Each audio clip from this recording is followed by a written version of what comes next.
அனைவருக்கும் வணக்கம். நம்ம டெய்லியும் prelims and mains point of வியூல கரண்ட் அஃபேர்ஸ் ஆர்டிகல்ஸ் பார்க்குறோம்.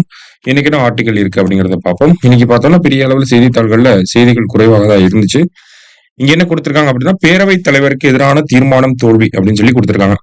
தமிழக சட்டமன்றத்துல தமிழக பேரவைத் தலைவர் அவர்கள் அப்பாவுக்கு எதிராக ஒரு நம்பிக்கையில்லா தீர்மானம் அப்படிங்கிறது எதிர்க்கட்சி தரப்பினர்னால கொண்டு வரப்பட்டுச்சு. அந்த தீர்மானத்தை பத்தி தான் இந்த இடத்துல பேசியிருக்காங்க.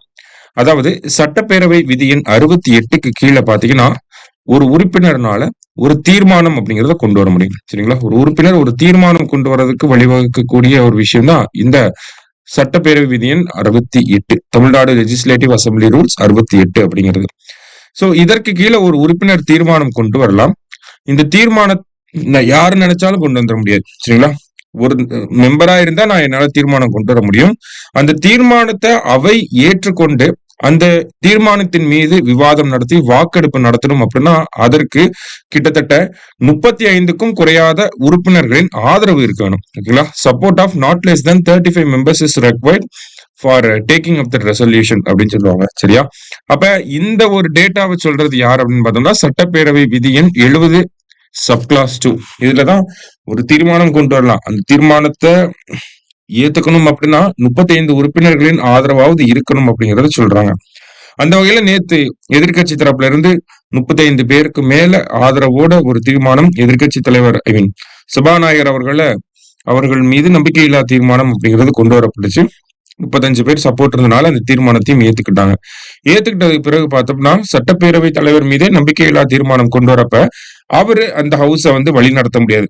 அதனால அப்பாவு அவர்கள் ஸ்பீக்கர் அந்த பதவியிலிருந்து கொஞ்ச நேரம் வெளியே இருக்காரு. டெபுட்டி ஸ்பீக்கர் தான் ஹவுஸ ப்ரிசைட் பண்ணி கொண்டு போறாரு. இருதரப்பு வாதங்களும் நடக்கப்படுது. வாதங்கள் நடத்தப்பட்ட பிறகு பார்த்தோம்னா வாக்கெடுப்புக்கு அனுப்பப்படுது. சோ தமிழக சட்டப்பேரவையை பொறுத்த வரைக்கும் பார்த்தோம்னா வாக்கெடுப்புக்குன்னு ஒரு சில வழிமுறைகள் இருக்கு. ஓகேங்களா? குரல் வாக்கெடுப்பு அப்படின்னு சொல்லுவாங்க. இந்த குரல் வாக்கெடுப்பு என்ன, நமக்கு ஒட்டுமொத்தமா உறுப்பினர்கள் ஆம் இல்லை அப்படின்னு சொல்லி தெரிவிப்பாங்க. அதை பேஸ் பண்ணி நமக்கு சவுண்டை வச்சு ஓரளவுக்கு கண்டுபிடிச்சிடலாம் இல்லைங்களா? சோ அதை பேஸ் பண்ணி நமக்கு அந்த வாக்கெடுப்பு அப்படிங்கிறது நடத்தப்படும். சரிங்களா? எஸ் ஆர் நோ அப்படிங்கறது சொல்லுவாங்க. இன்னொன்னு என்ன அப்படின்னு பார்த்தோம்னா, நமக்கு ஒவ்வொரு உறுப்பினர்கள் பெயரையா சொல்லுவாங்க. அந்த உறுப்பினர் எழுந்து நின்று என்ன சொல்லணும் அப்படின்னா, இந்த தீர்மானத்துக்கு ஆதரவு தெரிவிக்கிறாங்களா, எதிர்ப்பு தெரிவிக்கிறாங்களா, ஆமாவா இல்லையா அப்படிங்கிறத சொல்லணும். சரிங்களா? சோ இந்த வழிமுறையின் கீழதான் நமக்கு நேற்று அந்த நம்பிக்கையில்லா தீர்மானத்தின் மீது வாக்கெடுப்பு நடத்தப்பட்டுச்சு. அதுல பாத்தீங்கன்னா, அந்த தீர்மானத்துக்கு ஆதரவாக 63 வாக்குகளும் தீர்மானத்துக்கு எதிராக 154 வாக்குகளும் வந்தனால அந்த தீர்மானம் தோல்வி அடைஞ்சிருச்சு. எப்பயுமே எதிர்க்கட்சி ஒரு தீர்மானம் கொண்டு வரா பெரிய அளவில் அது வெற்றி பெறுவதற்கான சாத்தியக்கூறுகள் கம்மியா தான் இருக்கும். சரிங்களா? இருந்தாலும் இந்த நடைமுறைகள் என்னெல்லாம் இருக்கு அப்படிங்கிறத நம்ம தெரிஞ்சுக்கணும். சரியா? இன்னைக்கு டிஎன்ஏல முக்கியமான செய்தியை பார்த்திருக்கோம். நம்ம அகாடமில குரூப் 1 பிரிலிம்ஸ்க்கான லீடர்ஸ் டெஸ்ட் சீரிஸ் ஸ்டார்ட் ஆயிருச்சு. ஆஃப்லைன்லயும் ஸ்டார்ட் ஆயிருச்சு, ஆன்லைன்லயும் ஸ்டார்ட் ஆயிருச்சு. ஸ்டில் இன்னமும் டைம் இருக்கு. ஓகேங்களா? சோ உங்க ஃப்ரெண்ட்ஸ், உங்க கொலீக்ஸ் யாராவது ஜாயின் பண்ணணும்னு நினைச்சாங்கன்னா உங்களுக்கு சஜஸ்ட் பண்ணுங்க. ஒவ்வொரு டெஸ்ட்லயும் கோர் சப்ஜெக்ட்ல இருந்து கொஸ்டின்ஸ் இருக்க போகுது, பாலிசி நோட்ல இருந்து கொஸ்டின் இருக்க போகுது, கரண்ட் அஃபேர்ஸ்ல இருந்து கொஸ்டின் இருக்க போகுது, தமிழரசு மேகசின்ல இருந்து கொஸ்டின் இருக்க போது, அது இல்லாம ஆப்டிடியூட் அப்படிங்கிறது 25 கொஸ்டின் தனியா இருக்கும். ஸோ ரொம்ப காம்ப்ரிஹென்சிவா ஒவ்வொரு டெஸ்ட்டுமே ப்ரிப்பேர் ஆயிட்டு இருக்கு. மெட்டீரியல்ஸோட உங்களுக்கு வந்துடும். ஆன்லைன்ல நீங்க அட்மிஷன் போடுறீங்க அப்படின்னா வீட்டுக்கே உங்களுக்கு ஒவ்வொரு டெஸ்ட்டுக்கும் மெட்டீரியல் அனுப்பி வச்சிருவாங்க, ஓஎம்ஆர் ஷீட்டும் அனுப்பி வச்சிருவாங்க.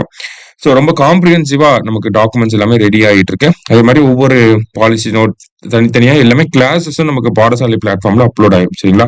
ஸோ இந்த ஒரு ப்ரிப்பரேஷன், இந்த ஒரு ஷெட்யூலை ஃபாலோ பண்ணீங்கன்னா கட்டாயம் குரூப் 1 பிரிலிம்ஸ் கிளியர் பண்ணிடலாம். ஸோ அதுக்கேற்ற மாதிரி ப்ரிப்பேர் பண்ணுங்க. சரியா? வேற ஏதாவது டவுட்ஸ் இருந்துச்சுன்னா இந்த நம்பருக்கு கால் பண்ணுங்க. தேங்க்யூ.